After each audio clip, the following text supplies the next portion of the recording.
শুরুতেই বাংলাদেশের কোমর ভেঙে দিয়ে এ কেমন নাচে নাচলেন সিকান্দার রাজা। দর্শক, জিম্বাবুয়ের বিপক্ষে পঞ্চম টি-20 ম্যাচে খেলতে নেমে আজ শুরুতেই কোমর ভেঙে গেল বাংলাদেশের, যেখানে 2 ওভার মেডেন 3 উইকেট পড়ে।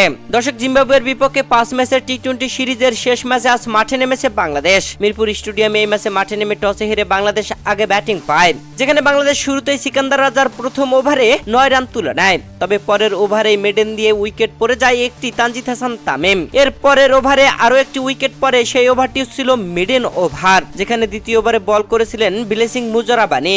তানজিদ হাসান তামিমকে ফিরিয়ে দিয়ে অনেক উল্লাসে মেতেছিল জিম্বাবুয়ে। এরপরে দলীয় তৃতীয় ওভারে মেডেন দিয়ে সৌম্য সরকারের উইকেট তুলে নিয়ে আবার উল্লাসে মাতে সিকান্দার রাজারা। দর্শক, এই উইকেটটি তুলে নিয়েছেন ব্রেইন বেনেট। বাংলাদেশে যেন শুরুতেই কঠিন চাপে পড়ে যায় উইকেট বিধ্বংসে। এরপরে দলীয় পঞ্চম ওভারে বল করতে আসেন ব্রেইন বেনেট, এসেই তাওহিদ হৃদয়কে প্রথম বলেই উইকেট রক্ষকের হাতে ক্যাচ বানিয়ে প্যাভিলিয়নে পাঠান। এদিন বাংলাদেশের হয়ে ওপেনিং এ তানজিদ হাসান তামিম করেন 2 রান, সৌম্য সরকার করেন 7 রান আর তাওহিদ হৃদয় করেন 1 রান। পরপর 3টি উইকেট তুলে নিয়ে সিকান্দার রাজা মাঠের মধ্যেই নাচ দেখালেন। বাংলাদেশের উইকেট তুলে নিয়ে এ কেমন কূটনীতি করলো সিকান্দার রাজা। দর্শক, যেখানে বাংলাদেশ 15 রান করতে 3টি উইকেট হারিয়ে কঠিন বিপদে।